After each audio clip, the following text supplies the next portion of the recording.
Some people believe that today's guest has the greatest job in the world. He's going to tell you all about it and how to get that job. And as a bonus, you'll find out what location is the most romantic place in the world. This is the Inside Wine Podcast. I'm Joe Janish, a certified specialist of wine and wine industry professional since 1996, giving you insider tips to make the right wine decisions. Today, my guest is Nick Poletto. He is the Vice President of Wine Education for Kobrand Fine Wine and Spirits. It's the same company that I work for. You won't know the company itself. We're an importer and a marketer of fine wines and spirits, but you might know some of the brands that we work with. It's brands like Louis Jadot, Champagne Taittinger, Cake Bread Wines, St. Francis Winery, Sequoia Grove, Domaine Carneros, San Guido, Sassicaia. The list goes on and on. It's a lot of phenomenal wines. And Nick is one of my favorite people in the wine business and one of my favorite colleagues. Woohoo! Yeah, and I think you're gonna learn to like him too after the next 30 minutes or so. So, Nick Poletto, thank you for joining us today on the Inside Wine Podcast. Yeah, thank you. Excited to be here. Appreciate that wonderful introduction, and thanks for having me on. Oh, absolutely. So, one of the reasons I wanted to bring you on is because I had set you up on a radio show, and I was explaining what your job was, and the host of the show said, "Wow, that sounds like a job I want to have." And I was thinking about it, and I'm like, Yeah, I get that a lot. Yeah. And just to kind of like introduce to our listener, basically what Nick does, and correct me if I'm wrong here, but like you basically go around different wine regions, you taste wines, and then you teach other people about those wines. Yes, that would be the very romantic, beautiful view of my job. If I'm at a dinner party or something, that's what I'm telling someone. But if they really want to know the real ins and outs and what happens behind closed door type side of my job, you have to listen to this podcast. So that's what we're going to get into today. Yeah, let's dive into it. I mean, how does someone get a job like this? Sounds like a dream job. Yeah. So a little background very quickly. I've been in the wine industry for about 25 years, which when I say it, wow, that is crazy. Yeah. And the beginnings are pretty interesting. And I think a lot of people can relate to this, which is why I like to tell this story. And this first story I'm going to tell you, I actually don't tell very often, but I think everyone can relate in that the very first job I ever got, like official professional job, outside of all the, waiter and restaurant work and all that other stuff, but the official job where I was actually getting, a tax form I had to fill out at the end of the year was for this relocation company in Boston. And it was the worst job you can imagine. Like we went into what looked like a bunker every day, and it was one of those modular offices that didn't have any windows. Office space. And there was no training. There was no explanation. And you would just get people calling you irate about where their stuff was that you were supposed to be relocating them, moving it. And I remember I only did the job for like 3 months. I remember one day walking up the steps and dreading going in. And I put my hand on the handle to open the door, and I couldn't open it. I remember like it was yesterday. I could not open the door. Not because it was locked. It hot? Was there a fire? Not because it was hot. Right. Not because there was a fire. No. My body, like some kind of defense mechanism in my body said, I can't do this anymore. Yeah. And I, at that point I talked to myself. I remember I saying to myself, Nick, we're going to go inside today and we're going to do our job that we do every day. But today's the first day that we start to look for a new job. And I remember going in and talking to one of my associates who I've become friendly with. And she said to me, well, what is it you like to do? And I go, well, I love language and I love to travel. And she said, well, have you ever looked in the wine industry? And I'm like, what are you talking about? She said, have you ever looked in the wine industry? They hire people. To give you an idea, Joe, of how little I knew about the wine industry, I started looking on the East Coast. Oh, yeah. Where all the wineries are. Yeah, exactly. I didn't look in California. No. Why would I do that? I didn't look in Europe. No. I was like, wonder what they have in Vermont or New Hampshire. Turns out there's one winery. And I emailed the guy and he said, all right, New Hampshire? yeah, come. We could use your free help if you want. Man. Come on the weekends. Okay. So that's how my career started. I started going to the weekends, fell in love with it. And then within 6 months, I got picked up by a distributor in New York City. I moved there, which is where I wanted to be all along anyway. Next thing you know, I'm working on premise, which means restaurant sales in Manhattan. And after a few years, I'm now handling Michelin star restaurants, Jean-Georges, Le Bernardin, selling them expensive bottles of champagne and Grand Cru Burgundy. It was a really incredible beginning. Wow. Yeah. So one experience I had, which to answer your question more clearly, how I got into education, and this is a great story because I think that I love telling new salespeople this story because it's just so spot on. So when I started in the industry, it was 100% commission. Have you worked sales before, Joe? Oh, yeah, of course. Yeah. Sure. So 100% sales, 100% commission, you know that what you kill is what you eat. You better be selling. Yeah. You're exactly. not paying the bills. Exactly. Yeah. There's no like, oh, you didn't hit your quota. You didn't sell that much this week. So here's a check to help you cover your rent. It doesn't work that way. Right. Right. And there's something invigorating about that. Also, meaning like this is my business. You take a lot of ownership for it. And if you want to work, 7 days a week, you can make more money. If you want to work 2 days a week, you make less money. Well, I remember this one experience I had. There was this account down the Lower East Side of New York that I had been trying to get into for a really long time, a French bistro. And they were doing a lot of business. They were always cranking when I went by. And a buddy of mine who worked for a competing distributor had the account. And he was always telling me how much wine he was selling and how many cases of wine they were going through his wines by the glass. And I thought, man, I'd love to have a piece of that business. I'm only, 12, 18 months into the industry at this point. So I'd go by every day and I'd drop a book, which was showing all the products I had and the prices. And I tried to get to know everyone there. And I knew the front of the house, I knew the back of the house, but I couldn't get a hold of the only person that mattered, which was the wine buyer. So I'm walking through Times Square one day and I get this phone call and it's this account. And I'm like, oh my gosh, that's amazing. And the wine buyer picks up. He says, hey, Nick, I know you. You don't know me. I got enough of your business cards. I don't need more of that. Because I've literally been dropping a business card and a book there once a week. And he said to me, you're putting a ton of effort. I can really see you want to be part of our group here. We have an opening by the glass. It's one of our top by the glasses, and it's our Sancerre. And I thought, yes, this is what it's about, right? I put in all that work. This is that moment that I'm waiting for. I said, great. And then I thought to myself, shit, what the hell is Sancerre? I had no idea, no clue. And so that's when I made my first mistake. And I said to him, great, let me call you back. Oh boy. Right? You never do that. So no, never. You just say yes. So I call my boss and I'm like, remember that account I've been trying to get into on the Lower East Side, that French bistro that's doing a ton of business? He's like, what, they finally call you back? That's awesome. I said, yes. I said, the problem is though, they are looking for a Sancerre. And he said, oof, yeah, we don't have a good Sancerre, but we have a great Puy-Fumé. And I was like, what the hell is that?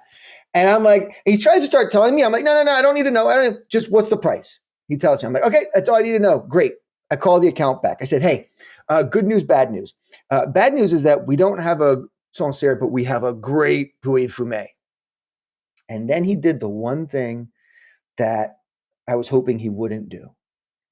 And that was, he asked me something about the wine. Oh no, tell me about it, right? Yeah. And I was just like, I have no idea what the grape is in this wine. And I'm not even sure if Puy Fumé is someone's last name. Is that a grape? Is that a place? Like, what is that? Right? I had no idea. So he quickly realized I had no understanding of wine. And right now, your listeners are like, how did this guy get a job in the wine industry? Well, they pretty much take anyone when they're giving you 100% commission. Right. They're like, there's no risk for them. Yep. So he says to me, listen, Nick, I appreciate all your efforts, but it doesn't look like you're going to fit with what we're looking for. And he hung up the phone, and I'll never forget this, Joe. I'm standing in Times Square, lights flashing, horns honking, and I'm just standing there. I remember it so clearly. I'm looking down one of the avenues south, and I'm just thinking to myself, if I'm going to make this my industry, like this is going to be my career, not job, this is going to be my career, then I need to learn something about it. And it was that moment where I decided to enroll in Wine Spirits Education Trust, WSET. It's the premier global wine school based out of London. And I said, I'm going to enroll in that and I'm going to learn something about wine. And I did. And I started learning. And Joe, the first chapter, as you can imagine, is on Bordeaux. And they're like, there's 4 major red Bordeaux varietals. And this is what you have to use by law. And I'm like, there's rules and regulation to this stuff. And so then the crazy thing happened. I passed that with flying colors. I enrolled in the next level up and I'm passing that. And then something at work happened that never happened before. For the first time ever, my accounts are calling me instead of me calling them. And I thought, oh my gosh, accounts are calling me and saying, hey, you came in, you spoke to us about Chianti yesterday. You seem to know a lot about it. What is this other region called Montalcino? Can you tell us about that? And I was like, yeah, I can. And then they're calling me like, well, you know a lot about Italy. Do you know a lot about California? I'm like, sure. So now I'm selling Napa, Sonoma, and I'm not even calling them. They're calling me. And my business is just crushing it. So that was the impetus to me realizing, wait a minute, the more I know, the more I will sell. And I got so into it that about 2.5 years later, I walked into my boss's office and I quit. What? Wait, what? Yeah.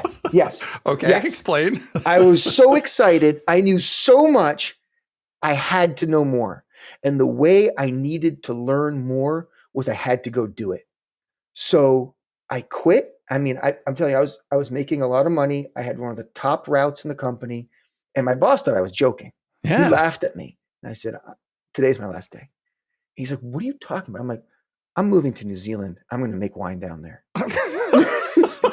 And he thought I was nuts. Like, mind you, this guy, I don't think had ever left, New York / Long Island. And he's like, what are you doing? I'm like, I'm out of here. I'm going to New Zealand. And I did. I moved to New Zealand. New Zealand? You couldn't go to California. You had to go to New Zealand. I had to go to New Zealand. Had to. No, go big or go home. And New Zealand was a place I'd always wanted to go to. Okay. And it's safe. It's a very safe place. Very beautiful. There's not a single insect or animal that can hurt you there. Did you know that? That's right. Yes. Not a single one. Yep. You told me that, I think. Yeah. Like our vineyard manager would sometimes just sleep outside under a tree. Wow. And he'd be like, yeah, he's like, there's nothing that can hurt you. And it was just beautiful. And I was like, wow. Amazing.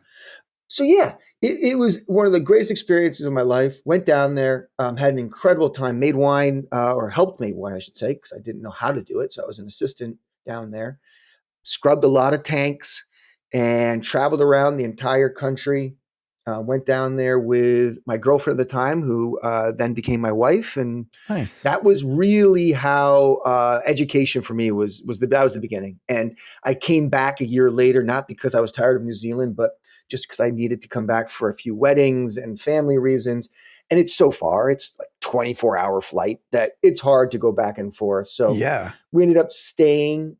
I got a job with Kobrand right away, managing Massachusetts and Rhode Island. And then this opportunity came up, which was to be the director of education at Kobrand. And at the time, I was doing 2 jobs. I was working for Kobrand, but I was also teaching, funny enough, full circle, teaching WSET at this point, the program that had started it all for me. I had gone through their entire program all the way through their top level and had now become an educator for them.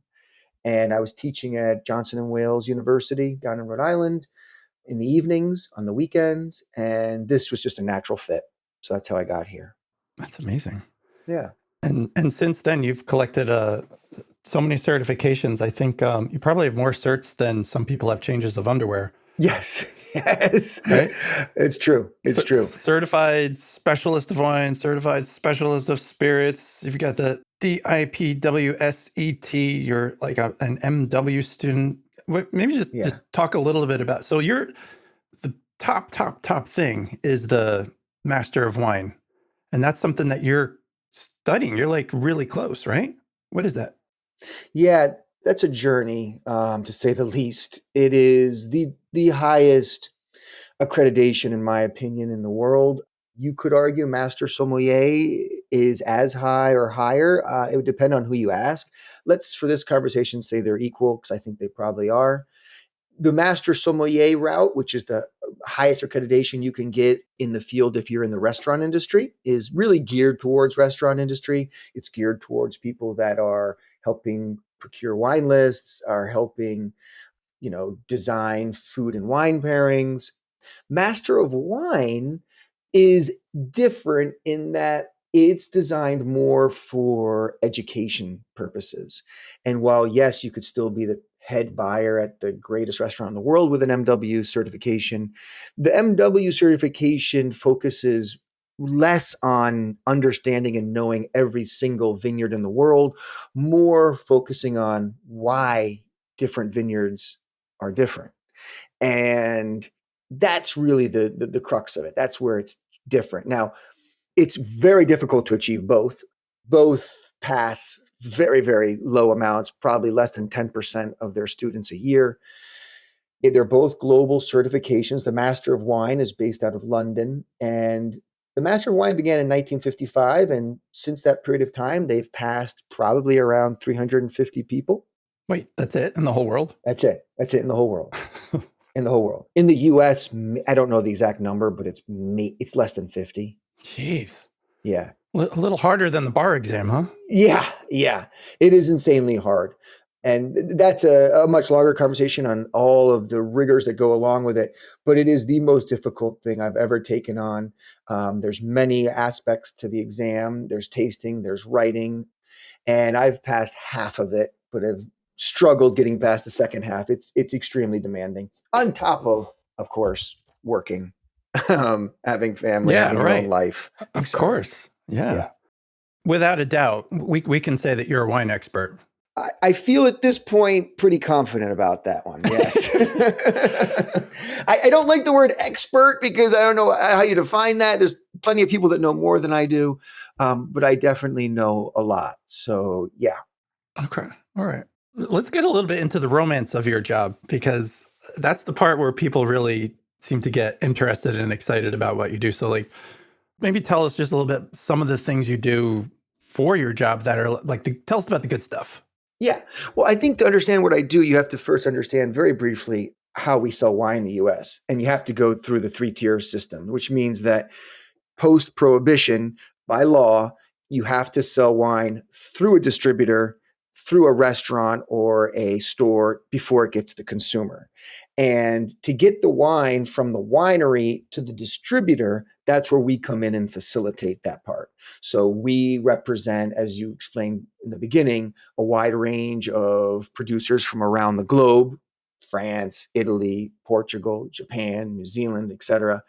And we've cultivated this incredible portfolio, curated a portfolio that, frankly, I think is the greatest portfolio in the US, that we now offer to our distributors exclusively. And then the distributor sells it to a store or restaurant, and the store or restaurant sells it to you, the consumer. Well, the only challenge with this, and you'll all appreciate this now if you're listening to this podcast, now you listen to my story, is that many distributor representatives, sales reps, don't have a lot of wine knowledge. It's not their fault. A lot of them are just coming out of college, or some of them have entered it as a second career, but didn't really know a lot about wine. So my job, which is very unique, I don't even know if there's 3 or 4 people that even have my job. And if they do, they're out there. I don't know who they are. I'm just assuming there's 3 or 4 people out there. There's very few. Yeah. Yeah. My job is to go into the distributor and train them and teach them about wine, about regions, about styles, about why terroir matters, about different winemaking methods, about different farming methods, and how that impacts the wine that they're selling. I also teach them about the history of these producers, why that's important, the regional styles, so that when they go out, they can have the same experience that I had. When they're smart and they can talk about what they're selling, they sell more. So 90% of my job is traveling around the US, which is my territory. And my job is to go into these distributors. I do about an 8-hour seminar, and I'll do 2 days in a row. Day 1 is intermediate, day 2 is advanced, and I will completely try and just give them all the information I possibly can in that very short amount of time. I know 8 hours sounds like a lot, but it goes by in the blink of an eye. And people come up to me at the end and be like, I always get this. When I saw it an 8-hour seminar, I thought, oh my gosh. And then they come up to me at the end, they said, but at the end, that went by so fast and I learned so much. And they realize after about 10 minutes that, oh yeah, this is going to help me make sales, because they're having to answer these questions all the time. And now they have someone explaining it to them. It's very powerful. So that's 90% of my job. Just going around from California to Florida to Michigan to Hawaii. Like, my territory is all of that. And I go in, I do these seminars, and I get out. That is the heart and core of what I do. Now, there's much more that I do than that, because I help, I do an educational podcast to help, back them up when they're trying to go and learn more or go out and sell.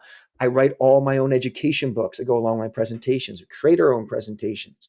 So that's 90%. The romantic part is the 10%. I was just going to ask you, what's that? Get to the good, really good stuff. The really good stuff is I need to know as much about these wineries as the owners do. And the only way to do that is to go there. Oh, and so poor Nick. Yes, that is the beauty, is I do get to travel around the globe, and I've been everywhere where there's wine regions, learning, educating myself. And then I come back and I do a full trip report on what I learned. And then I create a seminar around it. And then I take that seminar on the road and I train our distributors on it. But when I get out to these wineries, it's incredible, because they're all wonderful, beautiful people. They're all kind. They all are dying to tell their story, and they all have a unique story. Yeah. The other thing is that wine regions are in the most beautiful places in the world, because they're in places where you can't really grow anything else, because the vine at the end of the day is a weed. It will grow in places that other things won't, because it doesn't need a lot of water. In fact, it needs to have very little water, and that stresses the vine, gives you better fruit. So when you go to the Northern Rhone and you're hanging off these cliffs in Côte Rôtie, watching them prune the vines, or you go to the Douro in Portugal and they are literally lining up these boulders with dynamite just to blow them up to create enough dirt and dust to plant their vines, but you're overlooking this stunning valley. It's the most beautiful experience you probably could have. And additionally, it allows me to have experiences other people would never get to have, because I get to foot tread grapes for 3 hours with the team if I want. I get to go into a barreling facility and learn how they're making these barrels. And then the other great thing is that wine is always accompanied by great food. Yeah. I mean, if you are a wine lover, then you're probably a food lover as well. Yep. Because it just makes food better. And I have had these opportunities to go to these different regions and experience their local cuisine, but not the local cuisine that you'd get as a tourist. The local cuisine that you would have as an insider, as a local, going to, these are people that lived there all their lives. They went to high school with the chefs and the owners of these restaurants. So like, no, we're going to go there. We're going to talk to Antonio, and he's going to make us the best, cacio e pepe of your life. And I'm like, well, can we drink your Fiano di Avellino with it? Of course we can. And it's just, That's the magical part of the job. Yeah, sounds like it. My goodness. So, are you able to tell us which region is your favorite without offending anyone? I don't think I can do that. Um, I have a feeling it might be somewhere in Italy, though. yeah. Oh my gosh. So I'll tell you this. I'll tell you my first love, Okay. which of course is my wife, in case she's listening. Yeah, But of course. Good outside of catch. her, my first love is Barolo. Okay. And Barolo is located in the most northwestern portion of Italy in a region called Piemonte, Piedmont in English. And in Piemonte, you will have some of the most picturesque rolling hills up against the Alps, up against the Apennine Mountains. It's just absolutely stunning. And the food scene there, which is the home of truffles, which you can do there. You can go truffle hunting, which is the one thing I haven't done yet, which is on my to-do list. You go there and they're famous for numerous grape varietals, but most notably the very beautiful grape varietal called Nebbiolo.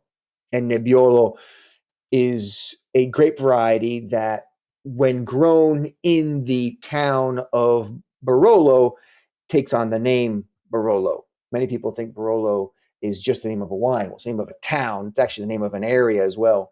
And if you buy a wine that says Barolo on it, it is 100% this grape, Nebbiolo. And what makes it so captivating and just beautiful is when you have a Nebbiolo, or in this case, a Barolo with 10, 15 years age, and it just becomes so complex. It develops great, mushroom, tertiary, earth aromas and flavors that you smell this wine and you think, I don't even need to taste it. Like I could just smell it for the next hour. And that was my aha moment. And I'm going to ask you yours in a moment, but this was my aha moment, being like, oh, I get it. And anyone that, truly falls in love with wine eventually has that aha moment. Yeah. And for me, it was Barolo. I was just 22 years old. I was selling wine in Manhattan, as we mentioned, and I was selling a lot of wine, and I won a trip to go to Italy. And I've been to Italy many times, but not for wine. And the trip was to Piemonte. And I arrived in Piemonte at the winery that was sponsoring me. And the winemaker said to me, Nick, let's go out into the vineyard. And so we jumped in his truck. We went out to the vineyard, and he brought 2 wines with him. And he handed me these 2 wines in a glass. And we're standing in this vineyard, gorgeous vineyard, overlooking rolling hills. The sun, just coming down, warming up this hillside. And he said, Nick, I made both these wines. I said, oh, okay. I assumed you did. And he said, well, I want to tell you something else. I made both these wines the exact same way. And I said, okay. I didn't think I would have known that, but that's interesting. He goes, yeah, same oak barrels, same amount of time, and they were harvested around the same time as well. I said, okay. And they've been aged the same amount of time too. Both of them for about, 3 to 4 years. And I said, okay. And then he said, taste them. I said, okay. I tasted them. And Joe, they were totally different. I go, how's this possible? And he said, well, the one in your left hand comes from where you're standing right now. I go, okay, where did this one in my right hand come from? He said, about 10 feet to your right. 10 feet to my right? I go, how's this possible? And he's like, it's because of the stuff you're standing on. Yeah. The soil changes. That one has a slightly different angle, slightly different aspect, slightly different elevation. It gets wind a little bit more. If you see the way the sun's hitting it right now, you see it's getting a little bit more sun. And right now we're already in the shade. And I'm like, oh my God. That was when I realized the true essence and beauty of wine and how complex and wonderful it is. And that was kind of my aha moment. Like, yeah, this is a pretty cool industry. I'm going to stay in this. Yeah, that's the magic of wine. It's just amazing. Yeah. And everyone's had that moment, I think, at some point. Yeah, if once you have that moment, that's it. I think you just stay in wine, or you either stay in the wine business because you're crazy and don't want to make a lot of money, or you become a wine geek and just, have a collection of hundreds of bottles at some point. It's that one wine that just, changes everything, or that one experience with wine that changes everything. Yeah. And it's so cool because I think the thing I like most about the wine industry are the people in it. Not even the wine, it's the people. Yeah. People in our industry are awesome, like yourself, like people we work with. And it's just incredible. You meet someone in our industry anywhere, whether it's at a tasting, whether it's traveling, and not only are they like really just good people, but they're fun, they're interesting, they want to learn, and they're into food, they're into wine, and you're like, oh my gosh, it doesn't matter where you're from. We all have this same common bond all of a sudden, and everyone's got that moment where they're like, this was my wine I fell in love with. What about you? You know? Yeah. Yeah. And that's everyone, and it's real. Like people use the word authentic a lot. Yes. People in the wine industry are literally authentic. I say the same thing when people ask me why you're in the wine business. I have the exact same answer that you just gave. It's the people for sure. And you know why I think it's remained that way is because no one's making a lot of money in our industry. Yeah. Right? Like neither you or I are like, wow, I made so much money today. Like that doesn't happen in the wine industry. No. Unless you own a distributor, of course. But Right, outside of those guys, no one's making a lot of money by any means. You make a lot more money in many other industries. So then the question is, well, why the hell are you in this industry? And you're like, oh, it's a good question sometimes. I do wonder that. But it's not for the money. It's because I love what I do. Yeah. When I wake up Monday morning, I'm excited to go to work. My job consists of, as does yours, going around talking and tasting awesome wine. Yep. Right? That's and exactly what it is. It's like, that's a pretty cool Monday. Versus most other occupations, for sure. Right. For sure. Sunday night, I'm not like, oh, I gotta go to work tomorrow. Like that's never been the way I feel. I'm always like, oh, cool. I'm hanging out with Joe tomorrow. It's gonna be fun. That's exactly what I was thinking last night before I fell asleep. I said, tomorrow morning I get to talk to Nick. I was pumped. I had a little trouble falling asleep. I was all excited about today's conversation. Yeah. But I do want to answer something else you asked me. My favorite place or favorite wine, whatever that was. I don't have one. I told you my first love, but I do want to mention one place that I think is probably the most romantic place to go. Yeah, I know. Didn't see that one coming, huh? No. I think the most romantic would be going to the village of Beaune in the fall. Now, right after harvest. Where's Beaune? Where's Beaune, Nick? Yeah, Tell people. It's a good question. It's a good question. And how do you spell that, Nick? Yeah. Bad to the bone? What is that? Yeah, exactly. Yeah. Funny Bone? Bone Thugs and Harmony? No. Beaune. Bon. Bon, as the French would say. It's in Burgundy, which is in France. And it's southeast of Paris, if you know your French geography at all. Not too far from the Swiss Alps, in fact, but a beautiful, beautiful wine region. It's quite cool. It's cold, some would say. And they make the best Pinot Noir and Chardonnay in the world. And I'm sorry for anyone else who's going to. No, they do. It's just there's no comparison. I'm sorry. No contest. And it is as it was to a certain degree from when Julius Caesar used to hang out there in 200 BC. Okay. He loved to hang out there. He encamped there. That's where he controlled his forces from. He loved it. It was the crossroads between many other countries at the time.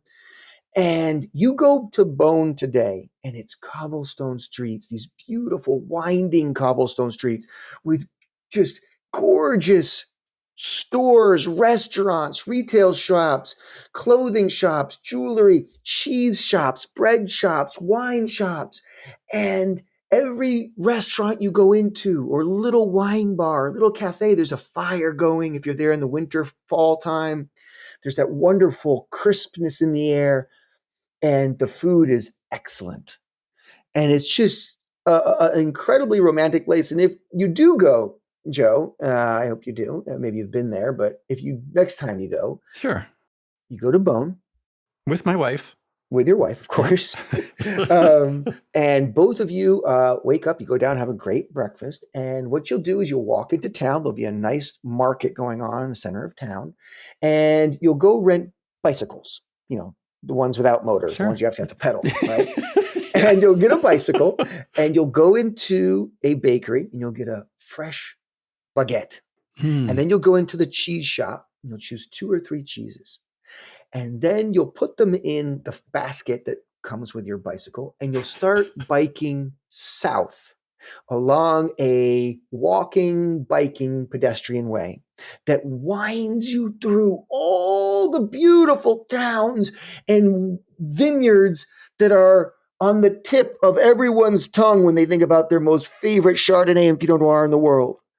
And as you go through Volnay, and you go through Pommard, and you go through, Chassagne-Montrachet, Pouligny-Montrachet, you go all the way down to Santenay, as you're going through these villages, they're only about a mile apart, you'll stop at some point on a stone wall looking over this beautiful view, enjoy some of the food you brought, stop at a winery or two, buy a bottle of wine, probably meet the owners. It's just magical. It is just such a beautiful, beautiful trip. And it's not like there's hills. It's pretty much a flat ride. So it is the most romantic place to go. Highly recommend it. Well, if my wife listens to this episode, I have a feeling we're going to book that trip. Yeah, you should. And the great part of it, you have to fly through Paris. So spend a couple days there, jump on the train, which will take you right to Champagne, 2 hours.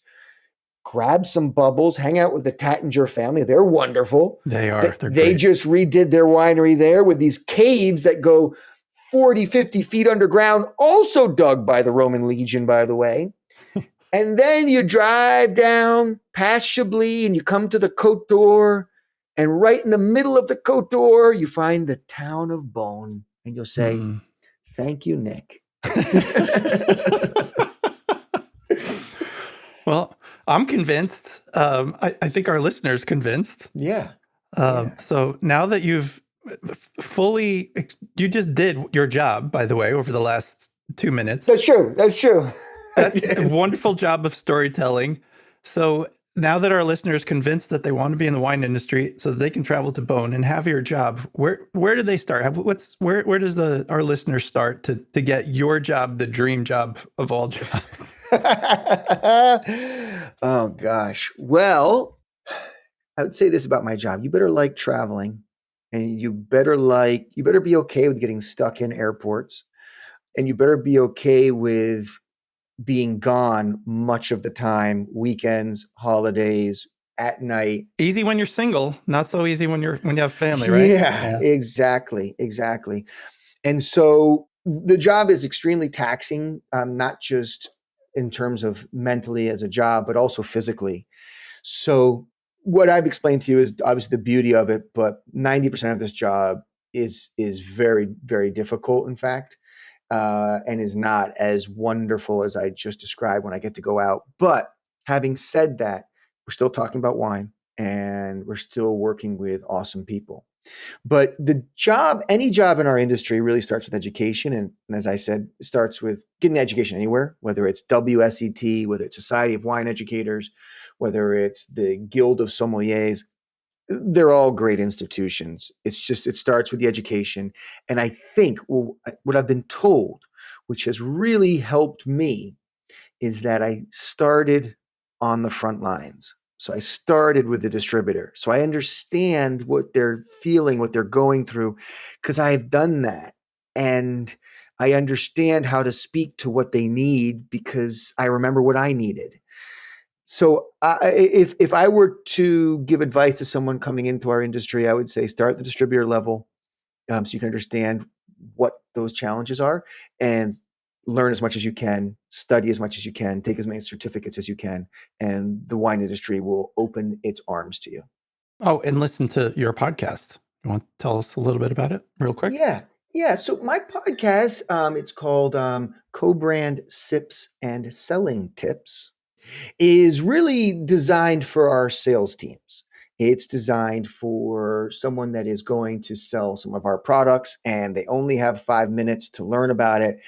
They're selling so many different items that they can quickly play it through their Bluetooth, whether it's their car or their headphones, and be like, oh, right. This is why this winery was so special and important. So it is open to anyone that wants to listen to it. But I do warn you, this is not an exciting, oh my gosh, I can't wait to listen to the next episode type podcast. That's not the purpose of it. The purpose of it is much more to just help train our sales team and be more prepared when they go in and talk to a buyer. But yeah, it is open to anyone. You can find it on, Spotify, Amazon, Apple Podcasts, wherever it is that you get your media from. Yep, all the places. I will definitely drop a link in the show notes. Yeah. Kobrand Sips and Selling Tips with Nick Poletto. Well, Nick, thank you so much for sharing your time today and telling us about what I still think is one of the greatest jobs in the world. Thank you. As always, I love chatting with you, and we'll have to do it again. Yeah, absolutely. We're definitely going to bring you back and talk about some other fun things in the wine industry. Sounds good. Thank you so much. Thank you. Thanks so much for listening to my conversation with Nick Poletto. We hope you enjoyed our conversation about his job as a flying wine educator. If you've been inspired to hear more from Nick, you can listen to his podcast, Kobrand Sips and Selling Tips. There's a link in the show notes. He dives deep into the technical aspects of wine and is more focused on selling wine, but the episodes are only 5 minutes long, so give it a listen if you're a geek or aspire to be one. To learn more about Nick and about wine, visit wine365.com. I'll be back with another episode in about 2 weeks. In the meantime, remember, wine is food. It comes from a place. Enjoy it responsibly.